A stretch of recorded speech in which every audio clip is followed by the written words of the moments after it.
If I play, is he okay? This man is testing me. Help me, Lord. I need you to tell me. Baby, where the hell is my husband? What is taking him so long to find me? Oh, baby, where the hell is my lover? Como você enxerga a reforma do ensino médio? Na sua opinião, ela trouxe algum benefício real para a sua formação? Bom, eu acredito que os ensinamentos que nós tivemos no primeiro e no segundo ano foram suficientes para suprir o terceiro ano e contribuíram muito para nós, né, agora, nessa fase de vestibular e tudo mais, até porque a gente guarda os materiais. Mas eu acho que faz muita falta nós termos as matérias, por exemplo, de geografia, de história, que contribuem, né, ainda mais para o nosso conhecimento e fazem a gente retomar aquilo que a gente já sabia, que a gente já tinha uma noção. Quais foram as maiores dificuldades que você encontrou com a implementação do novo ensino médio na sua escola? Eu acredito que seja mesmo a parte de você lembrar de algumas questões e tudo mais, ou de alguns pontos que a gente acaba deixando escapar e tudo mais, e eu acho que isso acaba que atinge, né, a gente, acaba que faz com que a gente seja prejudicado de alguma forma, principalmente nessa fase de vestibular, que é onde realmente a gente faz falta disso, onde realmente a gente faz falta desse conhecimento. Você acredita que os itinerários formativos realmente ajudam os alunos a escolher uma área de interesse para o futuro? Por quê? Eu acredito que não.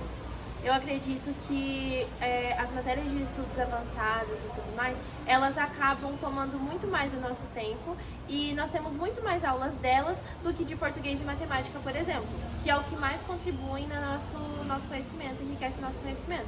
Então eu acho que não. Eu acho que elas não fariam falta. Por mais que seja, né, uma matéria mais leve, uma matéria para você mais se descontrair com seus amigos, eu acho que faz falta nós termos mais aulas de português e matemática e conteúdos que realmente enriquecem no nosso conhecimento do que de estudos avançados para você ficar desenvolvendo projetos que no fim não vão servir para nada. Na sua opinião, a escola teve estrutura e recursos suficientes para aplicar o novo ensino médio de forma adequada? Eu acredito que sim, eu acredito que eles aplicaram de uma forma bastante dinâmica, mas acredito também que eles poderiam diminuir um pouco de aulas das grades, né, de estudos avançados e tudo mais, e investir mais mesmo em aulas como português, matemática, geografia, que também são importantes. 5. De que forma as mudanças no Enem relacionadas à reforma impactam a sua preparação para o vestibular? Eu acredito que elas impactam bastante, principalmente no sentido de alguns alunos confiarem apenas no conhecimento que já aprenderam em sala de aula e não estudarem por fora. Então, como nós só tivemos as matérias de português e de geografia e história só no segundo e no primeiro ano, alguns alunos acreditam que aquilo foi o suficiente para eles e acabam não estudando por fora. Então não se aprofundam ainda mais em outros determinados assuntos e é onde acaba sendo prejudicado em vestibulares, no Enem, entre outras provas que tem. Se você pudesse mudar algo no novo ensino médio, o que mudaria para que ele atendesse melhor às necessidades dos estudantes? Eu tiraria as aulas de projeto e acrescentaria aulas ainda mais de português, matemática, aulas que realmente vão contribuir para o conhecimento dos alunos. Claro que é sempre bom, né, ter uma matéria mais leve, uma matéria para descontrair um pouco mais, deixar a grade um pouco mais tranquila, só que se tratando de escola e se tratando de um ensino profissionalizante como o da ETEC, eu acredito que eles têm que investir mesmo em conhecimento e repertório dos alunos. Então, quanto mais capacitados eles capacitarem os alunos, melhor vai ser o resultado que eles vão obter e no mercado de trabalho que os alunos também posteriormente terão. Como você enxerga a reforma do ensino médio? Na sua opinião, ela trouxe algum benefício real para a sua formação? Eu acredito que não, por conta que eles tiraram as matérias tradicionais que a gente deveria ter no terceiro para conseguir fazer os vestibulares, como geografia e histórias que a gente já não tem mais. Então eu acho que essas matérias elas fazem bastante falta pra gente. Quais foram as maiores dificuldades que você encontrou com a implementação do novo ensino médio na sua escola? Eu acho que foi a falta das matérias tradicionais, por conta que eles colocaram bastante matérias de projetos, como os estudos avançados, e aí a gente fica muito preso naquilo, em desenvolver projeto, e acaba não estudando as matérias que a gente realmente necessita para fazer os vestibulares e conseguir uma bolsa em alguma faculdade. Você acredita que os itinerários formativos realmente ajudam os alunos a escolher uma área de interesse para o futuro? Por quê? Eu acho que depende, por conta que nem sempre as disciplinas dessas matérias elas atendem às expectativas dos alunos. Muitos até acabam desistindo de fazer aquela profissão por conta das matérias. Então eu acho que eles deviam implementar melhor, organizar melhor essa grade curricular para ter professores mais qualificados também e matérias mais direcionadas para ajudar na escolha do curso do aluno. Na sua opinião, a escola teve estrutura e recursos suficientes para aplicar o novo ensino médio de forma adequada? Eu acredito que sim, eles conseguiram aplicar. Nem sempre, é claro, dá para desenvolver todos os projetos que os alunos fazem, mas eu acho que em expectativa para o desenvolvimento deles, eu acho que a escola ela teve recursos sim. De que forma as mudanças no Enem, relacionadas à reforma, impactam a sua preparação para o vestibular? Eu acredito que elas impactam, assim, não só a minha, mas de todos os alunos de forma negativa, porque a falta das matérias tradicionais como geografia, histórias e mais aulas de português e matemática, elas são essenciais para que a gente consiga fazer bem o Enem. Também eu acho que deveria ter aulas disponíveis dando foco em redação, que é muito importante, então eu acho que impacta muito e negativamente com essas mudanças na grade curricular. Se você pudesse mudar algo no novo ensino médio, o que mudaria para que ele atendesse melhor às necessidades dos estudantes? Eu encaixaria na grade curricular mais aulas de matemática e português e também geografia e história, que é muito importante, e tiraria um pouco das matérias de projeto, porque eu acredito que o projeto ele é importante sim, só que pra gente que está em um ano decisivo nos vestibulares, precisa ter as matérias que vão ser cobradas com maior peso. Quais foram as maiores dificuldades que você encontrou com a implementação do novo ensino médio na sua escola? Eu creio que foi ter tirado as matérias essenciais. A gente do terceiro ano, a gente não tem mais geografia, nem história.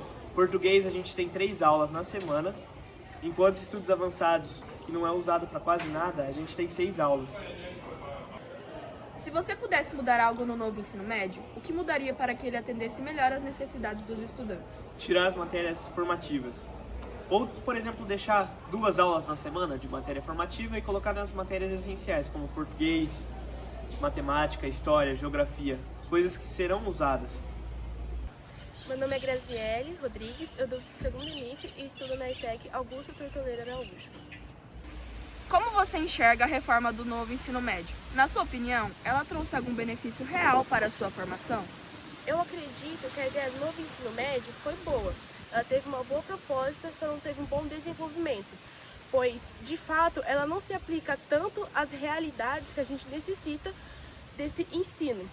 Como, por exemplo, essa diminuição de matérias básicas na quantidade de aulas, na carga horária delas, não condiz com o que a gente precisa se aplicar fora da escola. Quais foram as maiores dificuldades que você encontrou com a implementação do novo ensino médio na sua escola? Bom, como eu fui um dos primeiros anos a enfrentar esse novo ensino médio, de fato não era uma grade que a gente estava acostumada, né? Como se fosse, a gente foi um dos primeiros, basicamente, dos primeiros experimentos de como sairia esse novo ensino médio. Pode ver que não está indo tão bem, pois boa parte dos alunos, se não a maioria, estão pensando de uma forma pejorativa sobre esse ensino, além de alguns professores também. Então, eu acredito que uma das maiores dificuldades que eu realmente enfrentei com esse novo ensino médio foi essa adaptação a esse tipo de ensino que estava em fase de teste, porque de fato nunca tinha sido aplicado anteriormente. Então, realmente, quando nem sequer os professores estão sendo formados nessa área, dessas matérias adicionais, você realmente não sabe como você se encaixa em algo que está sendo feito neste momento. Você acredita que os itinerários formativos realmente ajudam os alunos a escolher uma área de interesse para o futuro? Por quê? Bom, pelo menos como está sendo aplicada na minha escola, não desperta tanto interesse. Talvez a proposta seja interessante, mas o jeito que ela é proposta aos professores não realmente direcionam eles a um caminho a se seguir. Muitos professores relatam que que o centro que manda as informações do que passar do bimestre, os segmentos que eles têm que seguir, não é de fato muito específico. Então eles têm que ter meio que uma criatividade para saber o que vai ensinar sobre essas matérias itinerárias. Mas eles acabam às vezes não aprofundando num assunto que realmente acabe puxando a atenção dos alunos. Então realmente não é uma coisa tão atrativa por parte dos alunos e às vezes até por alguns professores que não sabem o que de fato ensinar em relação àquilo. Na sua opinião, a escola teve estrutura e recursos suficientes para aplicar o novo ensino médio de forma adequada? Eu acredito que a intenção foi muito boa, que realmente eles se esforçaram para tentar se adaptar a essa nova realidade que foi imposta a essa escola e todas as instituições. Mas eu acredito que não tanto. Porque muitos alunos não demonstraram interesse, não demonstraram vontade dessa participação e algumas coisas foram de fato interessantes e que teve até um certo aprendizado, mas como boa parte dessas aulas ocupou muito mais espaço que matérias que dão mais ensino para provas, que dão um ensino e conhecimento como história, matemática, português, acabaram tendo uma carga muito diminuída, o que acabou prejudicando muito no desenvolvimento de alguns alunos, fora matérias que foram retiradas, que são essenciais, como filosofia e sociologia, que é dada, pelo menos no meu curso, só no primeiro ano, o que acaba atrapalhando muito o nosso desenvolvimento, nosso pensamento sobre a sociedade como ela está sendo feita hoje em dia. Quais foram os recursos que foram feitos para ela se tornar o que está sendo hoje? Esse tipo de pensamento que torna os alunos a se tornar pessoas que raciocinam sobre o que está acontecendo nos dias de hoje está sendo tirado.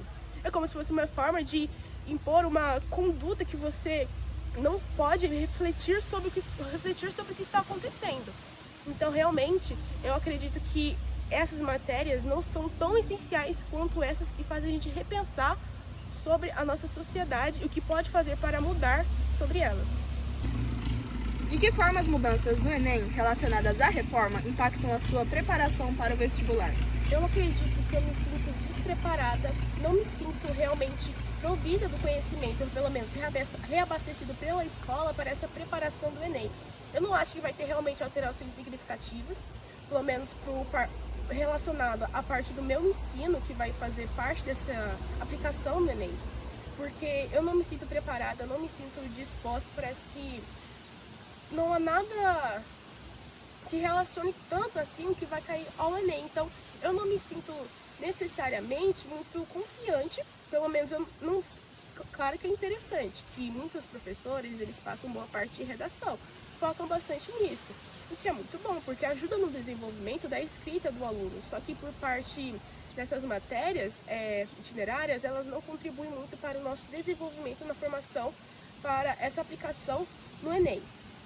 Se você pudesse mudar algo no novo ensino médio, o que mudaria para que ele atendesse melhor às necessidades dos estudantes? Com certeza, a primeira coisa que eu faria é mudar a carga horária e dar prioridades a matérias que, de fato, têm maior peso no Enem, ou pelo menos em qualquer outro tipo de prova. Por exemplo, história, vou falar novamente de história porque é uma coisa importante, é uma coisa que, de fato, faz você enxergar como está a realidade dos dias de hoje, o porquê disso. E além que eu diminuiria cargas dessas matérias itinerárias, porque 5, 6 aulas de coisas que realmente não se aplicam, não caem no Enem, mesmo que tenha a ideia que seja para o nosso desenvolvimento, não estão contribuindo de uma forma adequada. Então, eu acredito que não se precisa necessariamente tirar, mas realocar o horário dessas aulas, realocar a quantidade, focar mais em matérias realmente que têm peso, que fazem a diferença para a nossa preparação. Como, por exemplo, mesmo no meu curso, pelo menos. No primeiro ano tinha 3 aulas de matemática, nesse ano são 2. Olha a discrepância da quantidade de aulas para uma matéria essencial, para uma matéria adicional que nem faz tanta diferença assim no nosso cotidiano. Como você avalia o processo de implementação do novo ensino médio na sua escola? Eu avalio como um desafio para nós professores e para os alunos também. Eu acredito que precisa haver alguns ajustes, né? Que a gente percebe um maior engajamento dos alunos nesses itinerários, porém precisa ter alguns ajustes para maior desempenho, que eu acho que ainda está todo mundo meio perdido. Os professores receberam um preparo adequado para a reforma ou o processo aconteceu de forma precipitada? Não, o processo aconteceu de forma precipitada e nós fomos nos adequando também, de acordo com o processo, estudando, buscando, né? Na prática, os itinerários formativos têm atendido às necessidades dos alunos ou acabam ampliando desigualdades? Ampliando desigualdade, não, eu não acredito nisso. Mas como eu falei na primeira, como eu respondi, eu acho que nós precisamos de algumas adequações, alguns ajustes aí para estar melhorando, porque eu penso, como professora principalmente de português e inglês, que a nossa carga horária diminuiu e colocou outros que a gente poderia estar sendo beneficiado aí e a gente está tendo problemas por conta de poucas aulas, a demanda de português é alta, então acho que poderia reformular novamente, né? Mas criar desigualdade não. A infraestrutura e os recursos disponíveis na escola são suficientes para cumprir as exigências do novo modelo? Por quê? Eu acredito que atende sim, porque a gente trabalha com bastante metodologias ativas e a escola tem essa estrutura sim. Pelo menos nas minhas disciplinas atende. De modo geral, você percebe um impacto mais positivo ou mais negativo na formação e no aprendizado dos estudantes desde a implementação da reforma?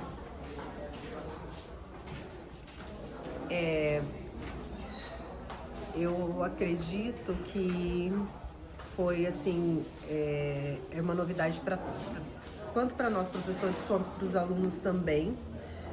E na maior parte dessa alteração que são em projetos, eu acho que os alunos ficaram meio perdidos, assim, né? Porque estava acostumado certinho com as disciplinas certinhas, determinadas.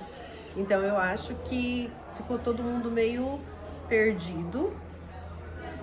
E se eu acho que é positivo ou negativo, eu acho que é negativo.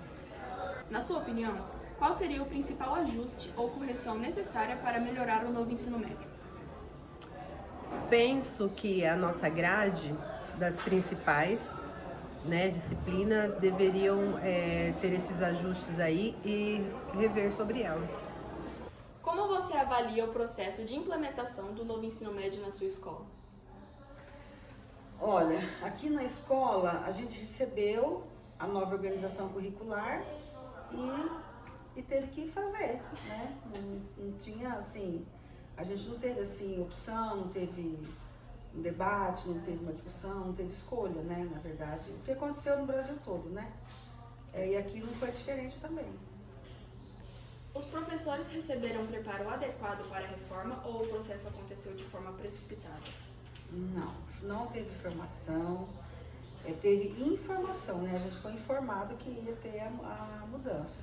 Mas um processo formativo, um processo de preparo, um alinhamento de toda a estrutura pedagógica, seja até em termos de espaço, de laboratório, de condições mesmo, para fazer essa transição, implementar, né, na escola, não houve.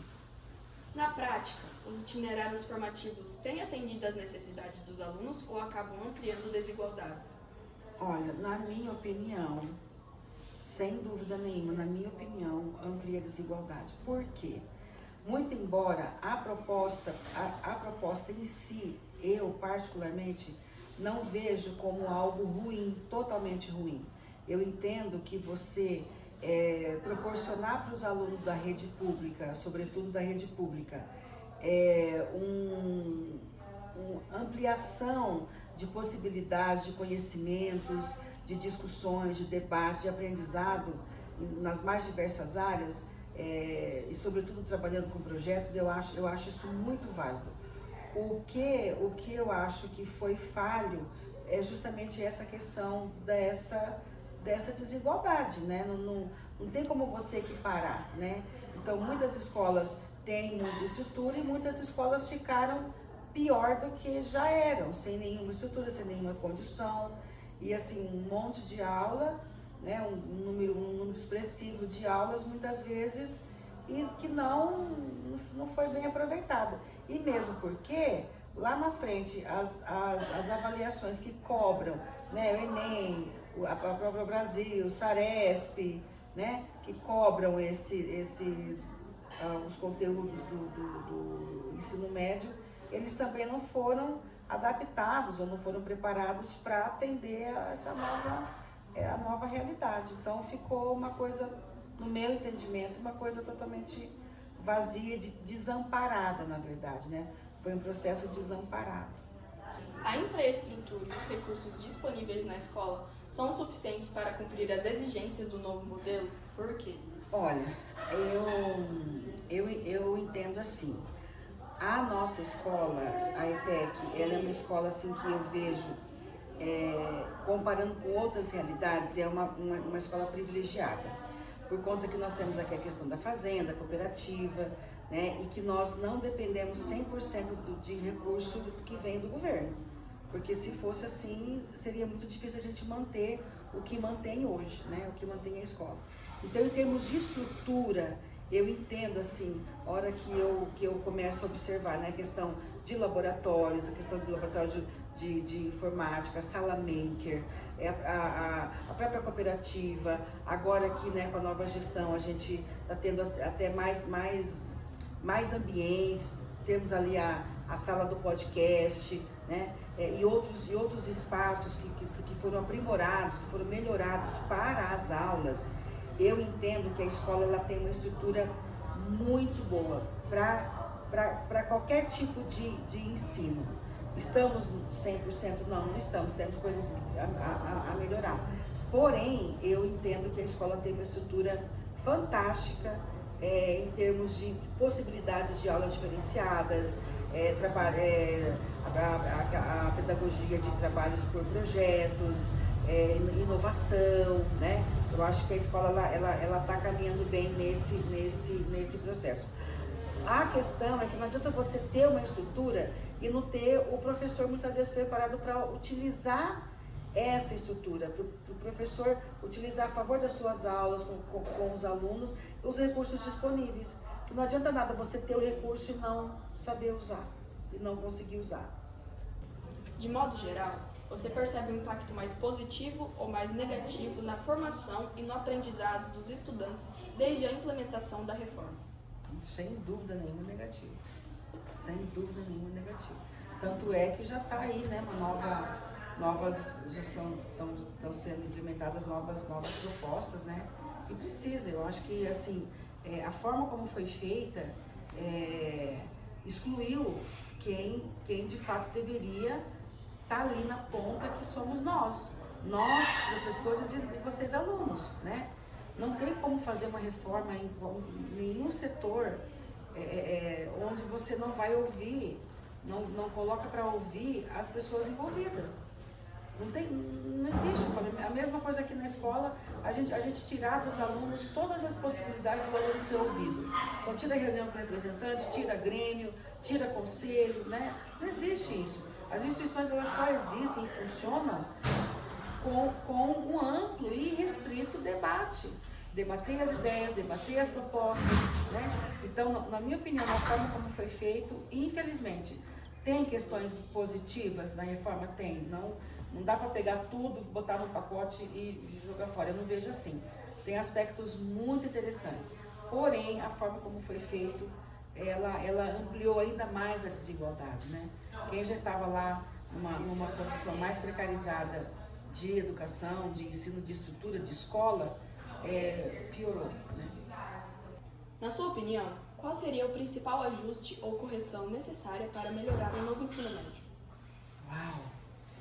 Olha, eu sou assim, tá tendo uma frase do Paulo Freire que está ali no meu armário, que ele fala, né, que a educação, sem ela não existe transformação na sociedade. Porém, ela sozinha ela não faz. Então eu entendo que é a sociedade como toda. Não dá para você olhar para a educação como algo que a educação por si só, ela mesma tem que resolver os seus próprios problemas, né? Então é uma questão da família, é uma questão social, é uma questão econômica, é uma questão financeira, é uma questão, o debate é muito amplo, né? É a sociedade civil, a sociedade, enfim, todos, os empresários da educação, e tanto do aspecto público quanto do aspecto privado, né?